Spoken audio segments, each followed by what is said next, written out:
Kementerian Pendidikan Dasar dan Menengah melalui Badan Pengembangan dan Pembinaan Bahasa Indonesia menyiapkan strategi anyar untuk mendorong penggunaan bahasa Indonesia yang baik dan benar di kalangan anak muda. Kaum yang kerap disebut Gen Z ini menjadi sasaran dari proyek Kemendikdasmen melalui pembaruan kosakata Kamus Besar Bahasa Indonesia.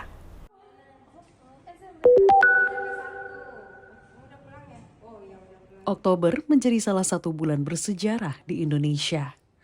Sejumlah momen penting terjadi pada bulan ini.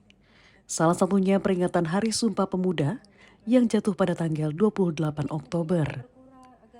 Hari yang memperingati hasil Kongres Pemuda kedua di Batavia pada tahun 1928 itu melahirkan penegasan berdirinya negara Indonesia.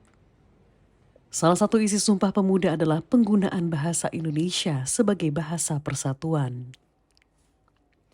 Namun ternyata selama 96 tahun sejak deklarasi Sumpah Pemuda diikrarkan, bahasa kerap menjadi tantangan di setiap generasi. Kementerian Pendidikan Dasar dan Menengah, Kemendikdasmen menilai banyak istilah asing yang tidak baku yang beredar di masyarakat. Untuk itu, Badan Pengembangan dan Pembinaan Bahasa pun menambah daftar kosakata dalam Kamus Bahasa Besar Indonesia yang kini berisi sekitar 120.600 kosakata. Bertambah sekitar 80.000 kosakata pada tahun ini, dengan anggaran mencapai 14 miliar rupiah. Yang sebelumnya penambahan entry di dalam Kamus Besar Bahasa Indonesia itu setiap tahun rata-rata hanya 2.500. Oleh karena itu pada tahun 2024 ini kami ingin mencapai angka 200.000 entry, berarti akan ada penambahan sekitar 80.000. Itu kalau kami laksanakan secara bertahap seperti yang biasa kami laksanakan 2.500 per tahun untuk entry-nya, mau berapa puluh tahun, 35 tahun atau 36 tahun baru bisa mencapai angka 200.000 entry.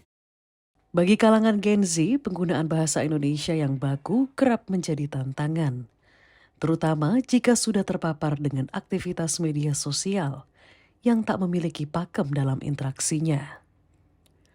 Hal serupa diungkapkan sosok Gen Z seperti Frista Nanda Pratiwi, yang kini menjabat sebagai Ketua Bulan Bahasa dan Sastra 2024.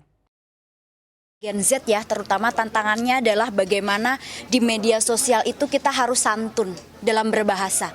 Karena yang kita ketahui bahwa ujaran kebencian, kemudian hal-hal yang berbau hoaks gitu ya, pencemaran nama baik termasuk dan sebagainya itu marak juga terjadi di media sosial. Dan untuk Gen Z sendiri yang perlu dipahami bahwa kita sebagai generasi muda harus bisa menempatkan diri, santun berbahasa, mengkritik boleh, memberikan masukan boleh, memberikan saran boleh, berpendapat juga sangat terbuka, akan tetapi harus santun dalam berbahasa.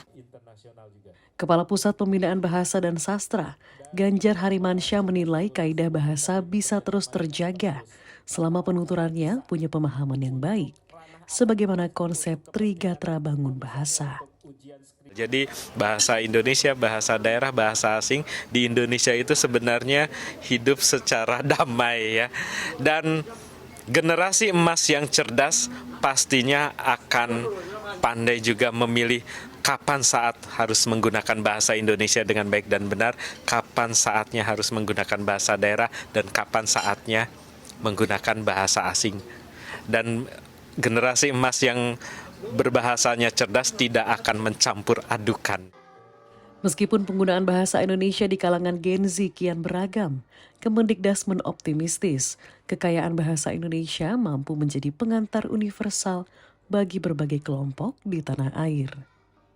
Dari Jakarta, Roy Rosa Bahtiar, Setianka Harfiana Putri, Kantor Berita Antara, mewartakan.